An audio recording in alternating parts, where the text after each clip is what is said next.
ان اولیاء اللہ لا خوف علیہم ولا هم یحزنون، کہ خبردار کہ بے شک جو اللہ تعالیٰ کے ولی ہیں انہیں کوئی خوف اور غم نہیں ہے۔ اللہ تبارک و تعالیٰ نے ان کی زندگی کو تا قیامت آنے والے اہل ایمان کے لیے مشعل راہ بنا دیا۔ اور آج کی اس بات تقریب اور ایسی پروقار بزم کے اندر، اس محفل پاک کے اندر خصوصی جنہوں نے ہمیں اکٹھا کیا ہے، جو میزبان محفل ہیں اس اللہ رب العالمین کے پاک دربار کے اندر، وہ بھائی محمد اسرافیل صاحب ہیں، ان کے والدین ہیں، ان کے اہل خانہ ہیں، جن کا یہ جذبہ ہے کہ ہم سارے پیارے نبی علیہ الصلوۃ والسلام کے مہمان بن کر، رب تعالیٰ کے مہمان بن کر اس کے پاک گھر کے اندر آج ہم بیٹھے ہوئے ہیں۔ آج صرف ہم نے دو ایک چیزیں ذکر کرنی ہیں۔ خواجہ معین الدین چشتی اجمیری رحمۃ اللہ تعالیٰ نے، آپ نے اپنی زندگی کے اندر آپ نے تقریباً 50 سال کا عرصہ پیارے نبی علیہ الصلوۃ والسلام کے دین متین کی خدمت فرمائی ہے۔ اور آپ جب مدینہ المنورہ میں حج بیت اللہ شریف کی سعادت حاصل کر کے جب حاضر ہوتے ہیں، دل کے اندر خیال آتا ہے، کیونکہ ہر انسان جہاں اسے ذہنی، روحانی، جسمانی سکون ملتا ہے، بندہ یہی کہتا ہے کہ جو وقت ہے بس سارا ادھر گزر جائے۔ اس لیے ہم بار بار کہتے ہیں کہ یا الہی دکھا دے وہ مدینہ کیسی بستی ہے جہاں دن رات مولا تیری رحمت برستی ہے۔ جب انسان کے ذہن کو، انسان کی روح کو سکون ملتا ہے، انسان کا دل بھی وہی لگتا ہے۔ آپ کے دل کے اندر بھی خیال آیا کہ میں اب ساری زندگی سرکار مدینہ سرور قلب و سینہ آپ کے قدموں کے نیچے ہی گزار دوں گا، یہیں پہ رہوں گا۔ لیکن جب آپ سوتے ہیں، قسمت بیدار ہوتی ہے، حکم ہوتا ہے کہ اے میرے بیٹے حسن، آپ کا نام حسن ہے، حسن حسنی حسینی سید ہے، اور آپ کا نام بھی حسن ہے۔ باقی ساری چیزیں جو ہیں وہ القابات کے اندر آتی ہیں، معین الدین، عطائے رسول، ہند الولی، شیخ الہند، یہ ساری چیزیں آپ کی القابات کے اندر آتی ہیں۔ آپ کا نام حسن ہے اور حسنی حسینی، آپ سید ہیں، آل نبی اولاد علی ہیں۔ پیارے نبی علیہ الصلوۃ والسلام خواب میں تشریف لائے اور فرمایا کہ اے میرے بیٹا حسن، آپ کی جگہ یہاں نہیں ہے، آپ کی ضرورت ہندوستان کے اندر ہے، اور آپ نے ادھر نہیں اپنا قیام وہاں کرنا ہے۔ رسول اللہ صلی اللہ علیہ وسلم اور اللہ تعالیٰ کے دین کی خدمت کس نے کرنی ہے اگر آپ یہاں بیٹھے رہے تو؟ بس صبح اٹھتے ہی پھر ہندوستان کا سفر کیا ہے، بغداد کے اندر بھی ہوئے ہیں، اس کے ساتھ ساتھ ہم نے تاریخ کے اندر بھی پڑھا ہے کہ آپ نے پھر وہ وقت اس بر صغیر پاک و ہند کے اندر حضرت داتا گنج بخش علی حجویری رحمت اللہ تعالیٰ علیہ آپ کے قدمین شریفین کے اندر بھی گزارا ہے، اور آپ نے یہاں پر بھی 40 دن مکمل فرمائے۔ جب 40واں دن آتا ہے، آخری رات ہوتی ہے، خواب کے اندر حضرت داتا گنج بخش علی حجویری رحمت اللہ تعالیٰ علیہ آپ تشریف لاتے ہیں۔ سب کہیں سبحان اللہ۔ خوش قسمت ہے کہ ہم داتا کی نگری کے اندر بیٹھے ہوئے ہیں، اور ہم جو ہے ہند الولی کی نگری کے اندر بیٹھے ہوئے ہیں، اور ہم مرکز تجلیات کی نگری کے اندر بیٹھے ہوئے ہیں۔ یہ ہماری خوش بختی ہے کہ رب العالمین نے ہمارے سروں پر اپنے پیاروں کا سایہ قائم دائم رکھا ہے۔ تو حضرات محترم، جب وہ آخری رات آتی ہے، صبح جانے کا ارادہ کیا جاتا ہے، خواب کے اندر حضرت داتا گنج بخش علی حجویری رحمت اللہ علیہ آپ تشریف لاتے ہیں اور فرماتے ہیں کہ حسن بیٹا، آپ نے جو اتنا وقت گزارا ہے اپنی مرضی سے گزارا ہے، اور ایک رات آپ نے ہماری مرضی کے ساتھ یہاں پر قیام کرنا ہے۔ پھر کائنات نے کہا، پھر وقت نے کہا، پھر تاریخ نے کہا کہ دینے والوں نے دیا کیا، لینے والوں نے لیا کیا۔ اس شعر سے لوگوں کو اندازہ ہو گیا کہ حضرت خواجہ معین الدین چشتی اجمیری رحمت اللہ علیہ آپ کو کیا ملا تھا کہ جو جو آپ فرما گئے کہ گنج بخش فیض عالم مظہر نور خدا ناک سارا پیر کامل کاملہ رہنما، آپ نے دنیا کو بتا دیا کہ دنیا والوں یہ حضرت داتا گنج بخش علی حجویری جو ہیں، گنج کا مطلب خزانہ ہوتا ہے، کہیں مٹھینے حساب لگا دیتے ہیں کہ یہ گنج نہیں ہے کہ جو سر کے اوپر بال ہونا ہو، فرمایا گنج بخش خزانہ عطا فرمانے والے، فیض عالم جہان کو فیض عطا فرمانے والے، مظہر نور خدا اللہ تعالیٰ کے نور کا مظہر ہے، اس کو ظاہر فرمانے والے ہیں۔ اور اے دنیا والوں، ناک سارا پیر کامل حضرت داتا گنج بخش علی حجویری رحمت اللہ تعالیٰ علیہ جو ناقص ہوتے ہیں ان کے پیر کامل ہیں، اور فرمایا کہ جو کامل آ جائے کاملہ رہنما، اور آپ تو ایسی شان اللہ خالق کائنات نے آپ کو عطا فرمائی ہے کہ آپ کاملوں کی بھی رہنمائی فرمانے والے ہیں۔ یہ اللہ خالق کائنات نے حضرت داتا گنج بخش علی حجویری رحمت اللہ تعالیٰ علیہ آپ کو یہ فیض عطا فرمایا۔ پھر وہی فیض تھا کہ آپ کو خواجہ خواجگان کہا گیا، پھر آپ کے شاگردوں کے اندر، آپ کے مریدین کے اندر پھر لوگوں نے دیکھا کہ قطب الدین بختیار کاکی رحمت اللہ علیہ وہ ہوتے ہیں، ان کے مریدین کے اندر حضرت بابا فرید الدین مسعود گنجیشکر رحمت اللہ علیہ ہوتے ہیں، ان کے مریدین کے اندر حضرت خواجہ ہند الولی کی آگے لڑی چلتی ہے، اسی میں سے حضرت نظام الدین محبوب الہی ہوتے ہیں، علی صابر کلیہ شریف والی سرکار ہوتے ہیں۔ یہ فیض تا قیامت اسی طرح جاری و ساری رہے گا۔ تو یہ ساری چیزیں کیا ہیں؟ اس چیز سے ہمیں اندازہ ہوتا ہے جو علامہ اقبال نے فرمایا کہ نگاہ ولی میں وہ تاثیر دیکھی، بدلتی ہزاروں کی تقدیر دیکھی۔ یہ فیض اسی طرح ہمیشہ تا قیامت جاری و ساری رہے گا۔ تو حضرات محترم، بڑا ہی پیارا وقت تھا، اس طرح کا وہ وقت تھا کہ جب ایک انسان، آج ہم اپنی زندگی کو دیکھیں، آج ہم اپنے گریبان کے اندر جھانکیں، ہے تو بڑی میں جو بات کر رہا ہوں تلخ حقیقت ہے، پر ہے حقیقت کہ انسان جب بھی کوئی اچھی بات اپنے گھر والوں کے اندر بھی کرتا ہے نا، لازمی نہیں ہے کہ وہ سارے کے سارے نمازوں میں لگ جائیں، اچھی چیزوں میں لگ جائیں، کبھی نہیں ہوتا۔ ایک گھر کے اندر انسان اپنے اہل خانہ کو سیدھا راستہ نہیں دکھا سکتا، ایک گھر کے اندر انسان اپنی اولاد کی آگے بے بس ہو جاتا ہے، لیکن رب العالمین کے پیارے محبوب علیہ السلام نے کیسی نگاہ رحمت آپ پر فرمائی تھی۔ حضرت خواجہ معین الدین چشتی اجمیری رحمت اللہ علیہ بر صغیر کے اندر تن تنہا قدم آپ نے رکھا ہے، اور پھر جدھر نظر جمائی ہے وہاں سے ہی لوگوں نے آواز سنی ہے کہ لا الہ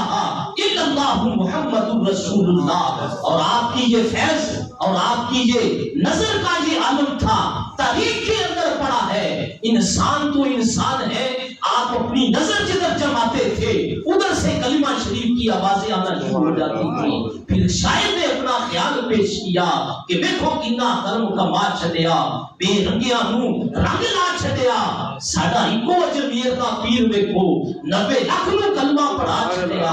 یہ اللہ خالق کائنات نے پھر آپ کو وہ شان عطا فرمائی، جو آپ کو دیکھا، جس نے بھی دیکھا اس کی زبان پر کلمہ جاری ہو جاتا۔ بڑے بڑے وقت کے بادشاہ آئے، بڑے بڑے وقت کے فرعون آئے، پرتھوی راج جیسے آئے، فرمایا سب کا خاتمہ ہو گیا، اور دین اسلام کی آپ نے اس قدر خدمت فرمائی، اور تا قیامت اسی طرح آپ کا نام ہمیشہ زندہ و جاوید رہے گا۔ اور آپ کے القابات میں سے ایک لقب جو ہے وہ غریب نواز بھی ہے، جہاں ہم دیکھتے ہیں آپ کی مرقد مبارکہ پر وہاں غریب نواز بھی لکھا ہوا ہے۔ اور پھر لوگوں نے کہا کہ یہ کس وجہ سے ہوا؟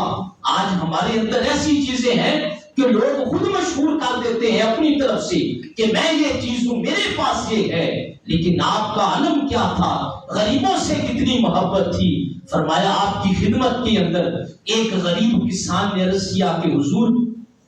میری کچھ زمین ہے جس پر میرے بچوں کا میرا دار و مدار چلتا ہے، زندگی کا گزر بسر ہوتا ہے، اور آپ جو ہیں میرے لیے کچھ دعا کیجئے، کچھ لکھ کر دے دیجئے کہ میں دہلی شہر کے اندر پہنچ جاؤں۔ وہاں کا جو بادشاہ ہے نا شمس الدین التمش جو ہے، وہ آپ کے مرید خاص حضرت بختیار کاکی رحمت اللہ علیہ، ان کا بھی وہ مرید ہے، ان کا عقیدت مند ہے۔ آپ مجھے کچھ لکھ کر دے دیجئے تاکہ میں بادشاہ کو یہ بات کہوں گا اور میرا حاکم مجھے جو ہے وہ زمین واپس کر دے گا، بادشاہ کی طرف سے عدل ہو جائے گا اور میری مدد ہو جائے گی۔ جب اس غریب کسان نے حضرت خواجہ معین الدین چشتی اجمیری رحمت اللہ تعالی علیہ، آپ یہاں تھے اجمیر شریف کے اندر، اور جو دارالخلافہ تھا وہ دہلی تھی، دہلی جہان آباد، شاہ جہان کے نام سے اس کو جہان آباد بھی کہتے ہیں، اور یہ اولیاء کاملین کا مرکز رہا ہے۔ اب بھی دہلی کے اندر محرولی علاقہ جو ہے، وہاں پر جہاں مغلیہ سلطنت کے آخری بادشاہ بہادر شاہ ظفر کا ظفر محل ہے، اس کے بالکل ساتھ ہی جو درگاہ ہے وہ حضرت خواجہ بختیار کاکی رحمت اللہ علیہ آپ کی درگاہ ہے۔ تو بہرکیف بات کرنے کا مقصد یہ ہے، جب اس غریب کسان نے آپ کے سامنے التجا کی کہ حضور کچھ کیجئے تاکہ میری زندگی کی جو کمائی ہے، میرا زندگی کا گزر بسر جو ہے وہ اچھے طریقے کے ساتھ ہو جائے گا اور میرا رب مجھے ظالم سے نجات دے دے گا، تو آپ نے فرمایا اچھا ایسی بات ہے، پھر ہم دونوں ہی چلتے ہیں، دہلی کے اندر جاتے ہیں۔ اس غریب کسان کو اتنی زیادہ خوشی ہوتی ہے، کہاں سینکڑوں میل کا سفر تھا، خواجہ صاحب اور وہ غریب انسان جو ہے دہلی کی طرف چل پڑتے ہیں اجمیر سے۔ تو حضرات محترم، آج کل کون کسی کے ساتھ چلتا ہے؟ کسی کے کوئی کام نہیں آتا۔ اس دنیا کے اندر ہم نے بھائی کو بھائی کے ساتھ چلتے ہوئے نہیں دیکھا، کوئی غیر انسان کے ساتھ کیسے چل سکتا ہے؟ تو آپ اس غریب آدمی کے ساتھ دہلی کا سفر کرتے ہیں، راستے کے اندر تھے، دہلی کے اندر بحران مچ جاتا ہے کہ خواجہ صاحب دہلی کے اندر تشریف لا رہے ہیں۔ خواجہ قطب الدین بختیار کاکی رحمت اللہ علیہ آپ بڑے حیران ہوتے ہیں کہ کیا بات ہے، ایسی ایمرجنسی کیا ہو گئی کہ خواجہ صاحب کو یہاں آنا پڑ رہا ہے؟ اور آپ نے یہ بات شمس الدین التمش کو یہ بات بتائی کہ جناب خواجہ صاحب تشریف لا رہے ہیں، اور آپ نے اسی وقت جو وہاں کا حاکم وقت تھا، ہندوستان کا جو بادشاہ تھا، اس نے اسی وقت جو ہے پوری فوج کو آرڈر دیا کہ پورے ہی استقبال کے ساتھ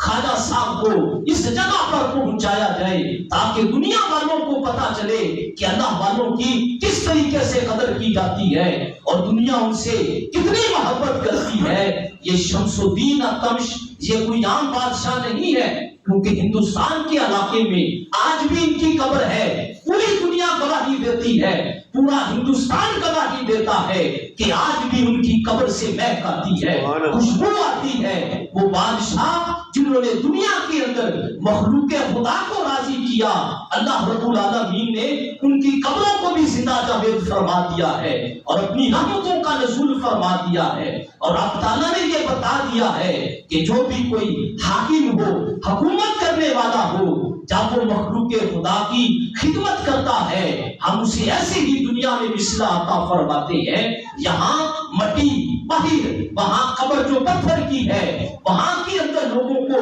خوشبو آتی ہے، مہک آتی ہے، تو پھر قبر کے اندر کا عالم کیا ہوگا؟ اگرچہ وہ ہندوستان کی سرزمین ہے، آپ کا مزار ٹوٹ پھوٹ کا شکار ہے، لیکن اس کے باوجود اللہ خلق کے کائنات نے ان کی قبر پر بھی یہ کرم فرمایا ہوا ہے۔ بہرکیف جب حضرت خواجہ معین الدین چشتی اجمیری رحمت اللہ علیہ آپ وہاں حاضر ہوتے ہیں اور ہاتھ باندھ کر سیدنا قطب الدین بختیار کاکی رحمت اللہ علیہ عرض کرتے ہیں کہ حضور اچانک کیا ہوا کہ آپ کو آنا پڑ گیا؟ کوئی کام تھا، ہمیں وہاں سے حکم کر دیتے، کسی خادم کو بھیج دیتے۔ اور آپ نے فرمایا کہ کام مجھے یہ پڑ گیا کہ یہ میرے علاقے کا ایک غریب کسان ہے، اور اس نے کہا کہ فلاں علاقے کا جو حاکم ہے، جو ریاست کا سربراہ ہے، اس نے مجھ سے زمین چھین لی ہے۔ تو تو آگے سے آپ کو فوج کے گورنر نے، جنرل نے یہ جواب دیا کہ حضور آپ یہ چیز فوراً ہمیں خادم کے حوالے سے بتا دیتے اور مسئلہ حل ہو جاتا. اور آپ نے پوری رعایا کے اندر، پوری فوج کے اندر، جس کے اندر شمس الدین تمش بھی ساتھ جھکائے کھڑے ہیں، قطب الدین بختیار کاکی رحمت اللہ علیہ وہ بھی ساتھ جھکائے ہوئے کھڑے ہیں، آپ نے فرمایا کہ در حقیقت جو ہے میں وہاں سے بھی کرتا تو مجھے میرے رب پہ یقین تھا کہ یہ کام ہو جانا تھا، لیکن جب اس غریب کسان نے مجھے کہا کہ حضور اس طریقے سے کر دیجئے، میں ہر قدم اس کے ساتھ کیوں میں نے رکھا کہ جب میں اس کے ساتھ ایک ایک قدم رکھتا تھا میرا رب مجھے ڈھیروں اجر و ثواب عطا فرماتا تھا، کیونکہ اس وقت یہ مظلوم آدمی ہر لمحے مجھے راستے کے اندر دعائیں دیتا آیا ہے، میرے لیے دعا کرتا آیا ہے، میرا رب مجھے اجر و ثواب عطا فرماتا آیا ہے. اگر میں کسی اور کے ذمہ یہ کام لگا دیتا تو اس طرح مجھے کبھی اجر و ثواب نہ ملتا جتنا میں ان کے ساتھ خود چل کر آیا ہوں. تو یہ کیا تھی؟ اس کے بعد خواجہ غریب نواز خواجہ ہند الولی ہونا شروع ہو گئی. تو یہ کیا چیز ہے؟ جب انسان مخلوق خدا کی خدمت کرتا ہے اللہ خالق کائنات اسے دنیا و آخرت کے اندر ظہور صلہ عطا فرماتا ہے. ایسے نہیں، علامہ اقبال رحمت اللہ علیہ آپ نے فرمایا کہ کرو مہربانی اہل زمین پر خدا مہربان ہوگا عرش بری پر. یہ عام باتیں نہیں ہیں، یہ تجربہ شدہ باتیں ہیں کہ جس نے بھی اس دنیا کے اندر رہ کر اپنے اہل محلہ کو خوش کیا، وہاں کے لوگوں کو خوش کیا، مخلوق خدا کی دعائیں دی ہیں، اللہ خالق کائنات نے اس بندے کو دونوں جہان کے اندر عزت عطا فرمائی ہے. تمہارے کیف حضرت خواجہ ہند الولی رحمت اللہ علیہ آپ کے حوالے سے انشاءاللہ عز و جل جو شہاب الدین غوری کے حوالے سے چیزیں ہیں، تاریخی حوالے سے، آپ کی درگاہ شریف کے حوالے سے جو بادشاہوں نے وہاں اپنی عقیدت کا نذرانہ پیش کیا، انشاءاللہ عز و جل یہ موضوع بھی جمعہ المبارک کے اندر رکھیں گے. اللہ خالق کائنات ہم سب کو اولیاء کاملین کی محبت عطا فرمائے اور خصوصاً بھائی محمد اسرافیل